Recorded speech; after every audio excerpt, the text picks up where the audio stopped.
अभी प्रश्न एक ही है।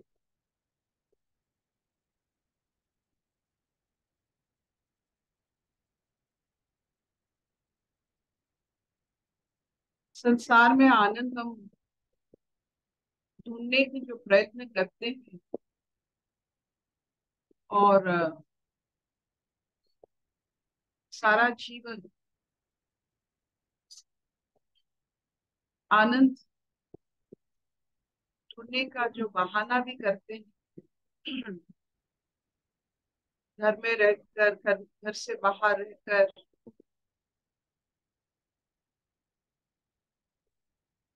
संबंधों के बीच में इंद्रियों को व्यवहार करके,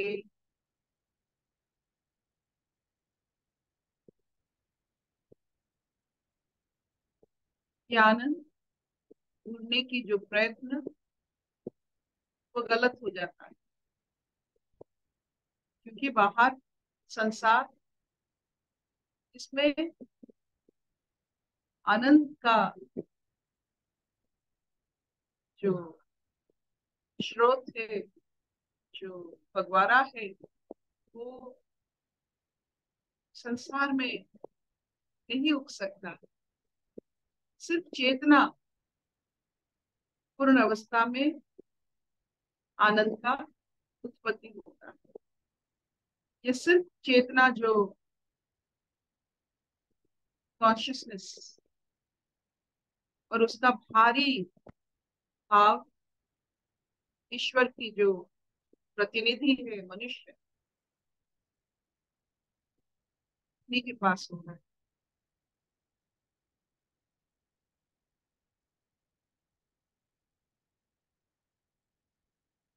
जब शरीर, उसके साथ जुड़ा हुआ इंद्रियां,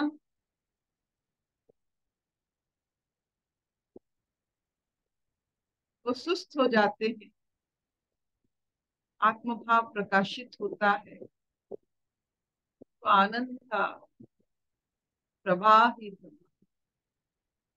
मनुष्य का, अगर उसके पास कुछ है तो आनंद है। बस अपने अज्ञान के कारण वो कोयले खाने में जैसे हीरा, अपने अज्ञान के कारण जो मनुष्य से चारों तरफ बिखरने वाला होता है, जिसको हम आनंद कहते हैं,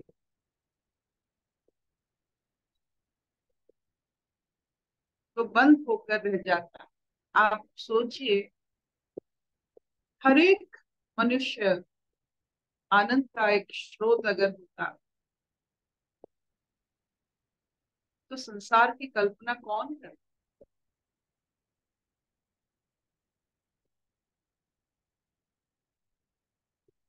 कौन करता, कौन यहाँ वहां भटकता, कौन अपना जीवन का अर्थ पैसों में तोड़ता, अगर हर इंसान आनंद का प्रवाह करने के लिए उनके पास ज्ञान हो।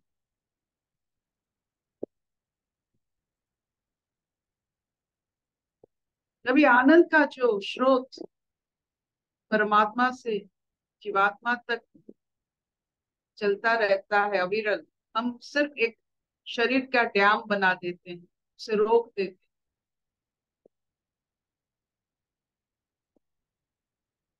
आनंद इंद्रियों के रास्ते पर सीमित हो जाता है। जो जितना इंद्रिय व्यवहार करते हैं वो आनंद को सीमित कर लेते हैं। जो शरीर ध्यास में अपना जीवन अतिवाहित करते हैं वो आनंद के स्रोत को बंद कर देते हैं।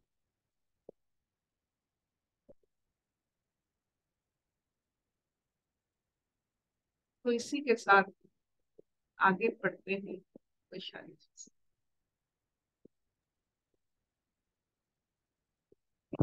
हरिओम अस्मिता। हम सांख्य योग का श्लोक नंबर 60 पढ़ेंगे। श्री 61 भगवान 60 श्लोक नंबर 60 पढ़ेंगे। श्री भगवान उवाच यततो ह्यपि कौन्तेय पुरुषस्य विपश्चितः इन्द्रियाणि प्रमाथीनि हरन्ति प्रसभं मनः। यततो ह्यपि कौन्तेय पुरुषस्य विपश्चितः इन्द्रियाणि प्रमाथीनि हरन्ति प्रसभं मनः। हे अर्जुन, आसक्ति का नाश न होने के कारण ये प्रमथन स्वभाव वाली इंद्रियां यत्न करते हुए बुद्धिमान पुरुष के मन को भी बलात् हर लेती है। हरि।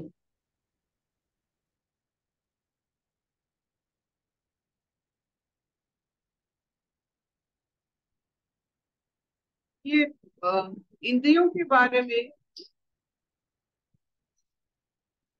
अगर ज्यादा कहेंगे तो इंद्रिय बहुत इम्पोर्टेंट लगेगा।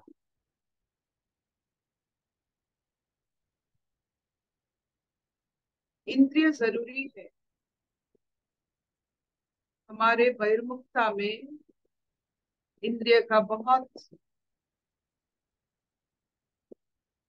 मायने होता है, क्योंकि इंद्रियों के माध्यम से हम बहिर्मुखता में और संसार से हमारा नाता जुड़ता है, बाहर की दुनिया से नाता जुड़ता है, जिसकी वजह से हमें जीवित रहने में मदद होता है।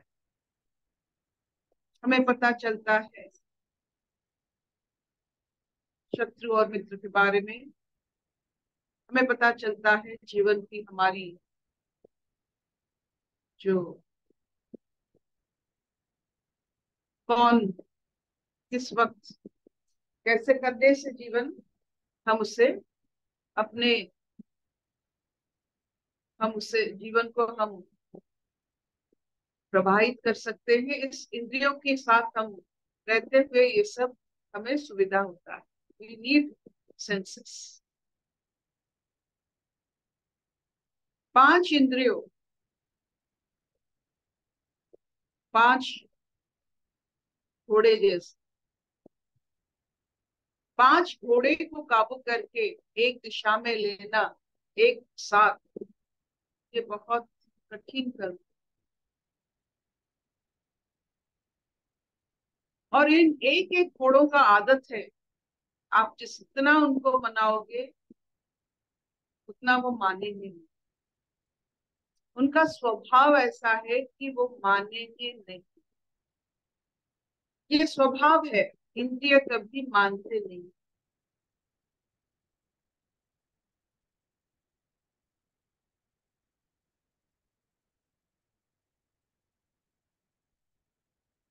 ये प्राकृतिक रूप में ना मानने वाले बच्चे हैं, ना मानने वाले घोड़े हैं। उसके ऊपर सवारी करना आसान नहीं होता, बहुत ध्यान पूर्वक सवारी करना पड़ता है, क्योंकि 5 घोड़े एक समय पर एक ही दिशा में जाए, ये बहुत कठिन परिश्रम, तपस्या और अनुशासन की बात। आप बताइए, जीव को स्वाद भी चाहिए, जीव को बात भी करने की इच्छा है, शब्द की प्रयोग करने की इच्छा है। अगर आंख को उस वक्त सोने की इच्छा हो गई तो वो कहाँ जाएंगे, किसके साथ बात करेंगे? सबसे बड़ी बात है, एक एक इंद्रियां एक ही कर्म करते हैं देवता की तरह। जैसे जल देवता जल का कर्म करते हैं, वो अग्नि का कर्म नहीं कर सकते हैं। अग्नि देवता वायु का कर्म नहीं कर सकते हैं, वायु देवता ऐसे ही होता है, निर्धारित कर्म उनको मिला, वो इसका कर्म नहीं कर सकते। सबसे बड़ी मजे की बात है कि आंख सिर्फ देख सकता है, सुन नहीं सकता है, सुनने के लिए कर्ण पर आधारित हो जाता है। तो दो अलग हो जाते हैं, एक नहीं होते, आंख कर्ण एक नहीं होते हैं। कर्ण सुन सकता है, देख नहीं सकता है, वो निर्भर करता है आंखों पर। तो दो अलग हो जाते हैं। तो जो सुनते हैं, जो देखते हैं, वो अलग अलग व्यवस्था से होता है, तो एक नहीं होता है, तो उसमें बहुत सारा द्वंद रहता है। अगर आंख एक ही होता, जो सुन सकता था, देख सकता था, शायद इतना द्वंद नहीं होता। तो ये जो 5 इंद्रियां हमारे हैं, पंच तत्व को अनुभव करने वाले इंद्रियां, एक ही चीज को 5 नजर से देखने की हमें प्रवृत्ता है। मतलब हमें एक चीज को 5 जरिए से हमको एहसास होता है, द्वंद उसी से उत्पत्ति होता है। इंद्रिय कोई भी चीज को 5 वैरायटी कर सकता है, 50 वैरायटी कर सकता है, एक ही चीज को। उसका कर्म वैसा है, विविधता। इसका कारण है क्योंकि हमारे पास एक इंद्रिय नहीं है, 5 इंद्रिया।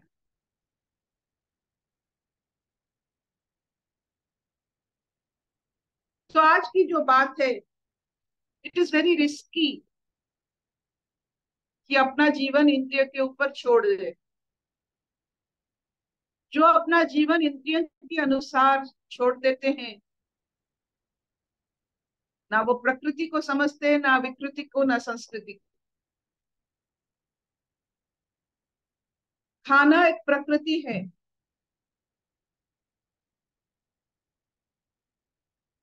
जो हम खाते हैं वो प्रकृति है।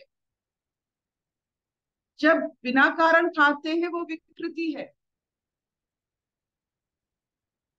जब भूखे को समझ लेते हैं, अपना खाना उसी के साथ बांट लेते हैं, वो संस्कृति है। ये सब कौन कर सकता है? कौन संस्कार और संस्कृति के ऊपर राज कर सकता है?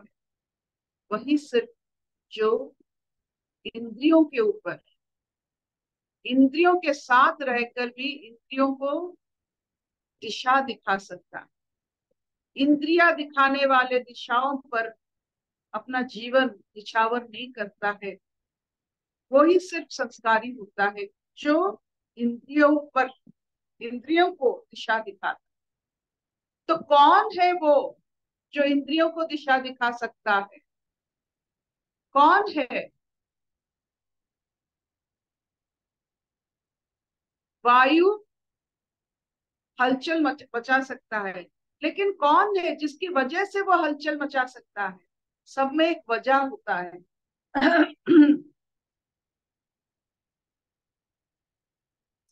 सब व्यवहार करते हैं एक ही तत्व को,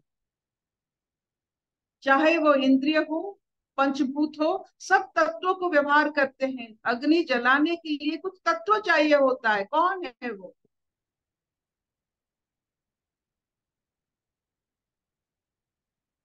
वो है ब्रह्म इच्छा।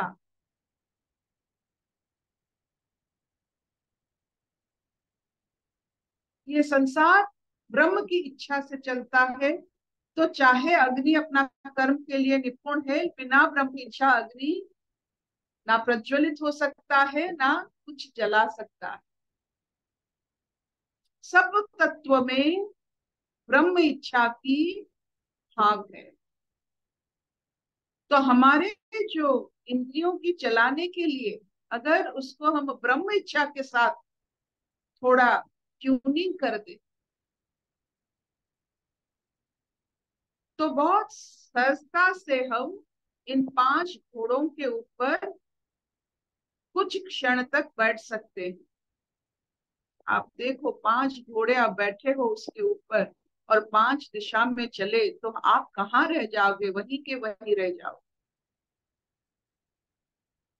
इन घोड़ों को एक दिशा दिखाने का ज्ञान होनी चाहिए, हिम्मत, ताकत, तपस्या सब कुछ होनी चाहिए। 5 घोड़ों को एक दिशा, ऐसा कौन सा दिशा है जो इस 5 घोड़ों को आप ले सकते हैं उस दिशा में?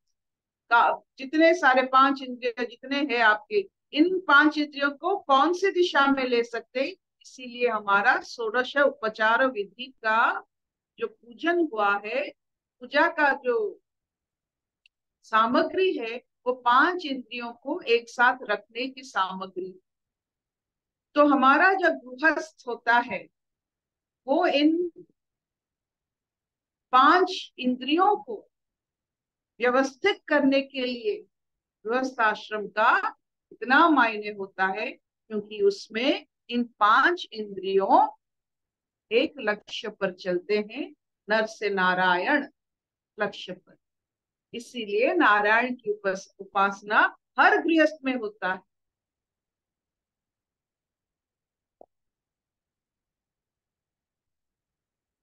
क्या इतना चलेगा? हाँ मामा, बढ़िया। अगर हर गृहस्थ अपने घर में पूजन सामग्री जैसा अपना जीवन काटे, जैसे पूजा में हमारे षोडश उपचार जो होते हैं कर्म कांड में, क्या होता है? पहले कलश स्थापन होता है। कलश स्थापन का महत्व क्या है? कि हम पूर्ण है, ना हमें बाहर से अंदर से कुछ चाहिए। तो ये भिखारीपन खत्म हो जाता है जब कलश स्थापना होता है। फिर गणेश जी की पूजन होती है, जिसे हमें इंद्रियों की, गणेश जी किसका है? Sensory system. गणेश जी किसके मालिक है? कि इंद्रियों के माध्यम से आपके अंदर जो जो चीज जाता है, उसका जो आप अनुभव करते हैं, वो गणेश जी की वजह से होता है। तो विघ्न विनाशक ऐसे होते हैं कि बाहर से हम कुछ इंफॉर्मेशन ही ना ले, और जो ले वो सही ले। वो स्थापन हो गया। जिसकी आराधना है उनको आवाहन करते हैं, उनको आवाहन करके उनका मनुष्य जैसा उनके साथ उपचार करते हैं। उनको दूध दही घी 5 जो अमृत होते हैं उसमें नहाते हैं, और उनकी वस्त्र होकर सब कुछ देकर उनकी आंख को हम काजल के द्वारा खोलते हैं।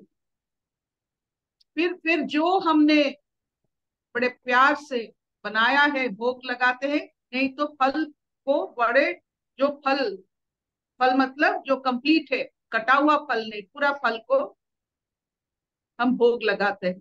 कटा हुआ चीज कुछ नहीं भोग लगता है, भोग लगने के बाद कटता है। ये देखिए, वी डोंट कट एनीथिंग। आप ईसाई भाव से केक काटते हो, बर्थडे में हमारा केक कटता नहीं है। हमारा पीठा जो है, जो घर का जो, वो बनता है। We don't cut anything. तो दिया दीप जो हमारी स्थिति है उसे जलाते हैं, और सबसे बड़ी बात हवन होती है हमारे, जो ये गृहस्थी की जो हवन होता है, वो हवन हमारे रसोई शाल का नियम,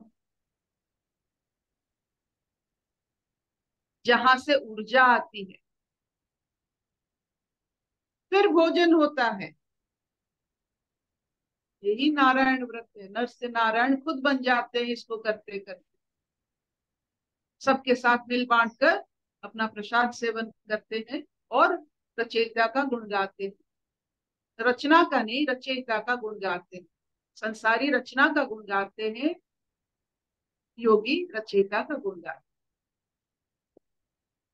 यही हो गया हमारा। तो जो ये करते हैं उनको पूछिए, इंद्रिय व्यवहार होता है, लेकिन हरिदर्शन के लिए, हरि कथा के लिए, हरि प्रसाद के लिए व्यवहार होता है, लेकिन विथ मिनिमम। ऐसे व्यवहार करने से इंद्रिय का साइड इफेक्ट नहीं रहता है।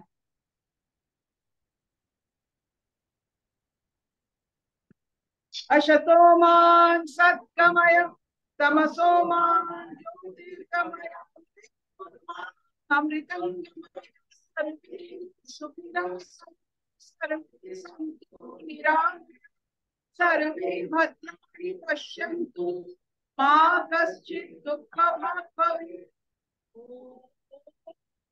शांति शांति शांति। कोई प्रश्न है? इंद्रिय व्यवहार आपका हुनर है,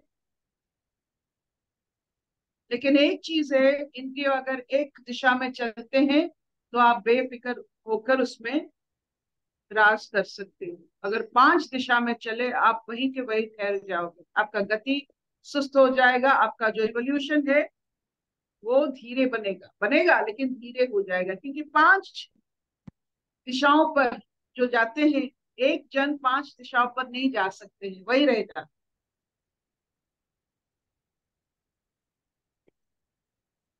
क्या इतना चलेगा वाधवा जी?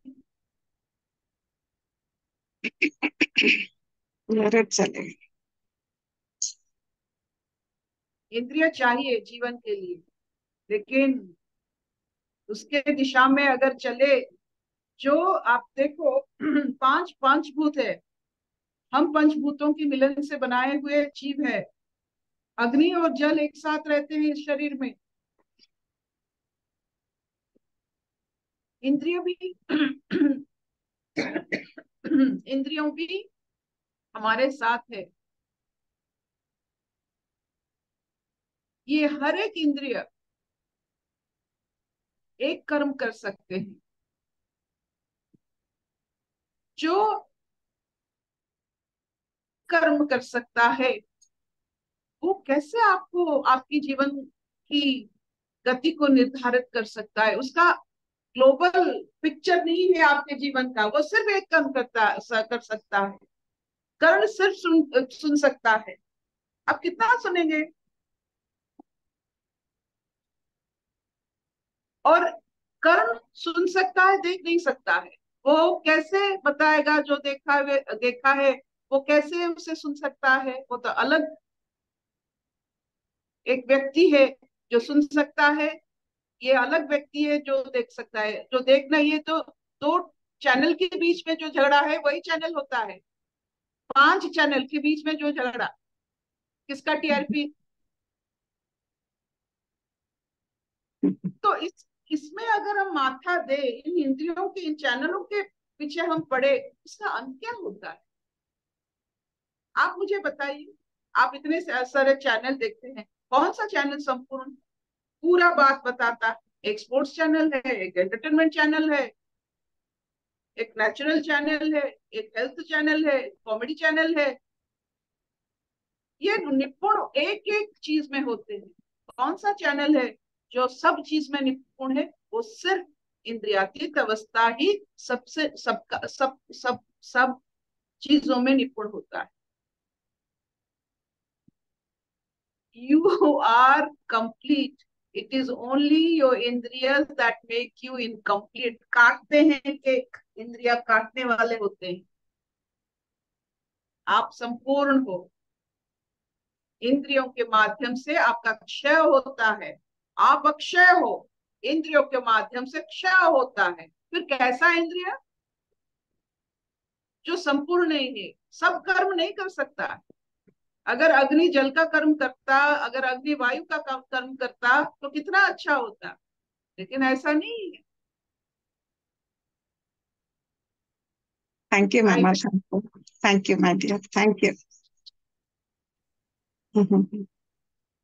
बहुत सुंदर। हम्म, हाँ स्वागता। आंटी, ये इंद्रियां